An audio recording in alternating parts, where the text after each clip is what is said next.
Hol látok z Millera. Miller je rakúsky obchod s látkami, ktoré podľa toho, čo sa dá o nich dohľadať, tak ide o nevyužité skladové zásoby z rôznych fabrík alebo predajní, takže dá sa povedať, že ide o deadstock látky. Ja tam pravidelne chodím s mojimi kamoškami na výlet, je to taká babská jazda, je to približne pol hodinka od Bratislavy. Často sa tam dajú nájsť rôzne poklady, a tie ceny tých látok sú naozaj veľmi výhodné. Mám tu aj bločík, takže vám budem hovoriť aj ceny. Ako prvé tu mám takýto čerešňový bavlnený twill. Bol to posledný kúsok, respektíve nie je to ani meter a buď si z nej ušijem nejaký topik na leto, alebo častokrát takéto kúsočky beriem aj pre moje kurzistky a myslím, že táto látka by bola úplne skvelá na kurz Moja prvá sukňa. A stála D80.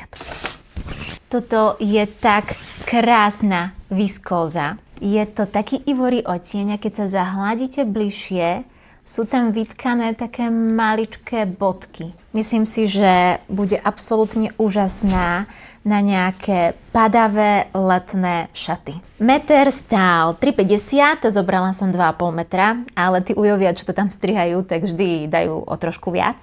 Takže výsledná cena 8,75. Krása. Ďalej klasická bavlnená waflovina v bielej. Bola žiaľ iba táto jedna jediná, kebyže je nejakej inej farby, tak asi vezmem niečo farbnejšie. A chcela by som z nej ušiť darčeky pre moje kamošky, takže nemôžem prezradiť viac. Meter stál 4,50, zobrala som 1,5 m, čiže výsledná suma 6,75. Posledné, keďže okrem látok tam majú aj krásne čipky, stužky, bordúry, tak neodolala som a vzala som 2 metre takejto krásnej čipky. Ešte neviem, čo z nej budem robiť, to asi poznáte, že niekedy potrebujete materiál na to, aby ste si vymysleli projekt, je úžasná. Meter stal 1,50 € a zobrala som 2 metre, čiže za 3 €. Všetky informácie ohľadom Millera vám dávam dole do popisu, čiže rozkliknite si ten textík. A ak by ste chceli vidieť, čo z tých vecí budem šiť, tak ma nezabudnite sledovať.